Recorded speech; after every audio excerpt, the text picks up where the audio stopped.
नमस्ते दोस्तों। HDFC securities ने मारुति सुजुकी के ऊपर एक ब्रोकरेज रिपोर्ट निकाली है जो कि चौथी तिमाही 2020 के मारुति सुजुकी के जो नतीजे आए हैं उनके बेसिस पे है। तो इस ब्रोकरेज रिपोर्ट का इस पर्टिकुलर वीडियो में हम लोग डिटेल में स्टडी करेंगे एंड आइडेंटिफाई करने का ट्राई करेंगे कि एचडीएफसी ने जो भी इनके रेटिंग्स प्रोवाइड की है वो किन किन बेसिस पे की है। मारुति सुजुकी के फ्यूचर को लेके एचडीएफसी सिक्योरिटीज़ का क्या कहना है, उनके एनालिसिस क्या कहती है। दोस्तों, इससे पहले कि इस वीडियो की शुरुआत करें, अगर अभी तक आपने इस चैनल को सब्सक्राइब नहीं किया है तो प्लीज़ सब्सक्राइब कर लें। इससे मुझे बहुत हेल्प मिलती है और इससे आप तक भी स्टॉक मार्केट से रिलेटेड जो भी न्यूज़ है वो अपडेटेड फैशन में पहुंचती रहेंगी। तो आइए दोस्तों, इस वीडियो की शुरुआत करते हैं। एक बार ब्रोकरेज रिपोर्ट का एक डिटेल्ड एनालिसिस करते हैं। दोस्तों, जैसा कि आप देख सकते हैं, ये brokerage report results review fourth quarter FY20 पे निकाला है एचडीएफसी सिक्योरिटीज़ ने और 14 मई 2020 को निकाला था।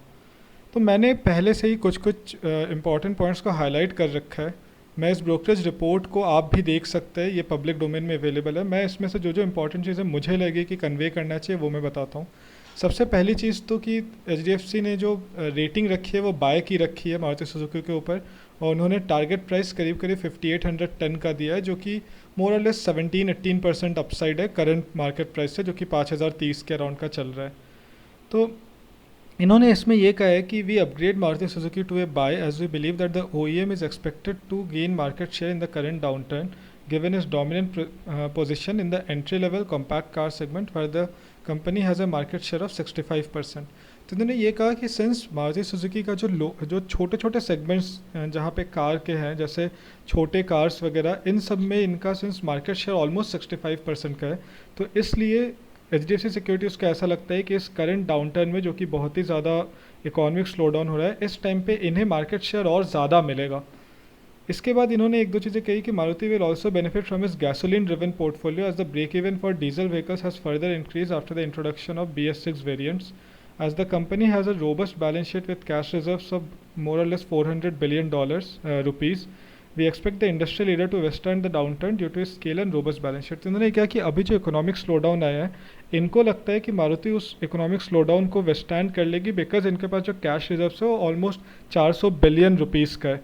बाकी इन्होंने एक और चीज़ कहा कि सिंस मारुति के जो ज़्यादातर जो मारुति का पोर्टफोलियो, मतलब मारुति के पास जो रेंज ऑफ कार्स है उसमें से ज़्यादातर ऐसे है जो कि गैसोलीन ड्रिवन है, तो इसलिए भी इनको लगता है कि मारुति को उससे कुछ बेनिफिट्स मिलेंगे, क्योंकि डीजल वगैरह के सिंस प्राइस हाइक्स काफ़ी हुए हैं, तो डीजल व्हीकल्स खरीदने पर लोग अभी उतना ज़्यादा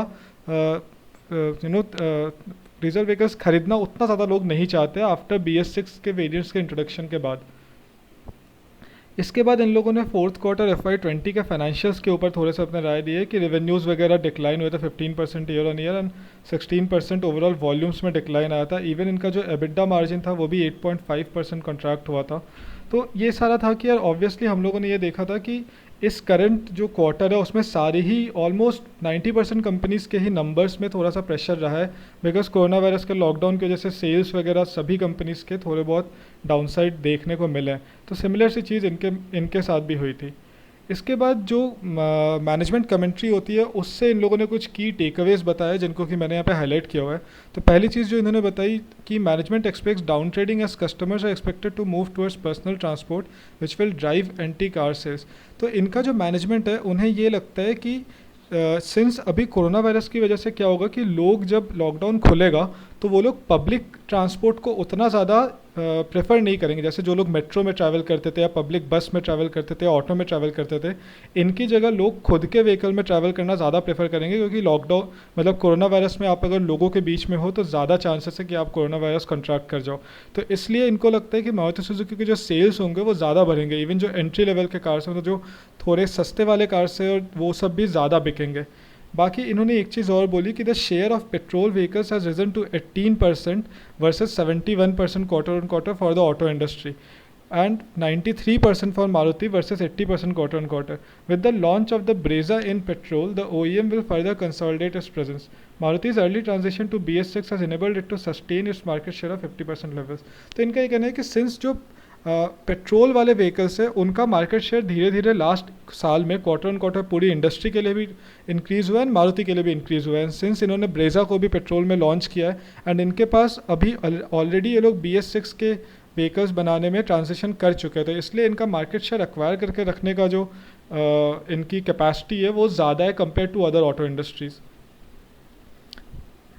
बाकी इन्होंने एक चीज़ और कही कि द BS6 diesel vehicles are rupees 1.5 lakhs more expensive than their petrol variants. Also, as large markets such as Delhi have raised diesel fuel price by rupees 7, it will further impact break-even level for diesel models.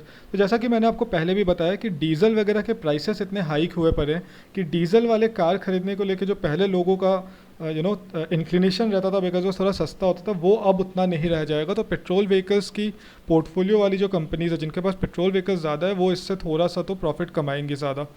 फिर इन्होंने कहा कि upgrade to bye कि इन्होंने bye upgrade किस basis पे किया है, तो they have increase their FY21 and 22 expected EPS। दोस्तों EPS का मतलब होता है अर्निंग्स पर शेयर, बाई 4% फ्लैट। तो इन्होंने 4% से इंक्रीज़ किया है FY21 और 22 के एक्सपेक्टेड EPS को। We continue to value the stock at 23x on FY22 EPS, मतलब ये लोग 22-23 के PE मल्टीपल पे FY22 पे इसको वैल्यू कर रहे हैं अभी स्टॉक को, जो कि मोर और लेस टारगेट प्राइस 5810 का निकालता है। फिर इन्होंने दोस्तों इनके फाइनेंशियल स्नैपशॉट और ये सारी चीज़ें शेयर की जो कि पब्लिक डोमेन में अवेलेबल है, तो मैं ये तो आपको नहीं पढ़ के बताऊंगा, आप ये खुद से भी कभी भी देख सकते हैं कि पास्ट में इनके वॉल्यूम्स एंड ये सारी चीज़ें कैसी रही। तो इन्होंने एक चीज़ ये बताया कि Maruti has successfully transition to the new emission norm and has sold 800,000 more और less 8 lakh BS6 vehicle in the year. तो ये चीज़ बहुत इंकरेजिंग है क्योंकि आप लोगों को ये पता है कि गवर्नमेंट BS6 व्हीकल्स को बहुत ज़्यादा इंकरेज कर रही है एंड गोइंग फॉरवर्ड शायद सिर्फ BS6 व्हीकल्स ही अलाउ करे गवर्नमेंट रोड्स पे। तो मारुति जब ऑलरेडी उस डोमेन में कार्स बना रहा है, धीरे धीरे एक्सेप्टेंस भी मारुति के BS6 व्हीकल्स को काफ़ी मिल गई है, तो वो मारुति के लिए इन द लॉन्गर रन बहुत अच्छा ही रहने वाला है। बाकी दोस्तों आप लोग एक चीज़ और जो मैं आप लोगों से शेयर करना चाहता था, हाँ वो ये था दोस्तों कि मारुति का आप अगर मार्केट शेयर देखेंगे जो कि 4 लोगों से छोटे वाले पैसेंजर कार्स में, वहाँ पे आप देखिए इनका मार्केट शेयर एक्चुअली 54% से बढ़ के 65% तक पहुँच गया है FY17 से FY20 के, मतलब 4 साल के अंदर इन्होंने ऑलमोस्ट 11% मार्केट शेयर और एक्वायर किया हुआ है। तो ये भी बहुत इंकरेजिंग डेटा लगा मुझे। बाकी इनके आप लोग जो वॉल्यूम एजम्पशन से जो HDFC सिक्योरिटीज़ ने निकाला है वो एक बार देख लीजिए। HDFC सिक्योरिटीज़ को ऐसा लगता है कि FY21 और FY22 में अभी तक जो सेल्स FY20 तक आई थी उससे कम ही सेल्स रहने वाली है। तो आप यहाँ पे देखिए कि ईयर ऑन ईयर जो ग्रोथ आपको दिख रही होगी वो ये रही कि डोमेस्टिक सेल्स पिछले साल अगर 14,61,000 थी, तो इस साल 12,34,000 और नेक्स्ट ईयर 13,95,000 तक की ही रहेगी। पीयर सेट्स वगैरह में कंपैरिजन भी इन्होंने निकाले, तो ये वाली चीज़ें तो दोस्तों उतना ज़्यादा मैटर मेरे हिसाब से नहीं करती, क्योंकि यहाँ पे जो डिफरेंट कंपनीज़ है ये डिफरेंट सेगमेंट ऑफ व्हीकल्स बनाते हैं। जैसे अशोक लेलैंड पैसेंजर व्हीकल्स में उतना नहीं है, ये ट्रक्स बसेस इनमें है। आप हीरो मोटोकॉर्प ज़्यादातर 2 व्हीलर या 3 व्हीलर सेगमेंट में, महिंद्रा थोड़ा सा रूरल इकॉनमी को प्रोवाइड करने वाले व्हीकल्स में ज़्यादा फोकस्ड है। तो मेरे हिसाब से ये कंपेरिजन करना उतना बेनिफिशियल नहीं है आपस में, क्योंकि ऑल्दो ये ऑटो इंडस्ट्री के ही हैं बट ऑटो इंडस्ट्री में भी ये बिल्कुल डिफरेंट टाइप के कस्टमर्स को कैटर करते हैं। तो ये आपस में उतना ज़्यादा बेनिफिशियल नहीं है इनको एस्टिमेट करना। तो दोस्तों मोर और लेस इतना ही था इस रिपोर्ट में। HDFC सिक्योरिटीज़ के हिसाब से ये जो इनके फाइनेंशियल रिजल्ट्स हैं, जो फॉरवर्ड इनको जो इनके ग्रोथ के एस्पेक्ट्स लगते हैं उसके हिसाब से इनको लगता है कि अराउंड 20% तक के फॉरवर्ड साइड रिटर्न्स इनके जनरेट हो सकते हैं। तो अगर आप लोगों को दोस्तों ये ब्रोकरेज रिपोर्ट का डिटेल स्टडी पसंद आए तो प्लीज़ इस वीडियो को लाइक कीजिए, इस वीडियो को अपने दोस्तों के साथ शेयर भी कीजिए एंड आप लोग इस चैनल को ज़रूर से सब्सक्राइब कीजिए, उससे मुझे बहुत हेल्प मिलती है। Thank you.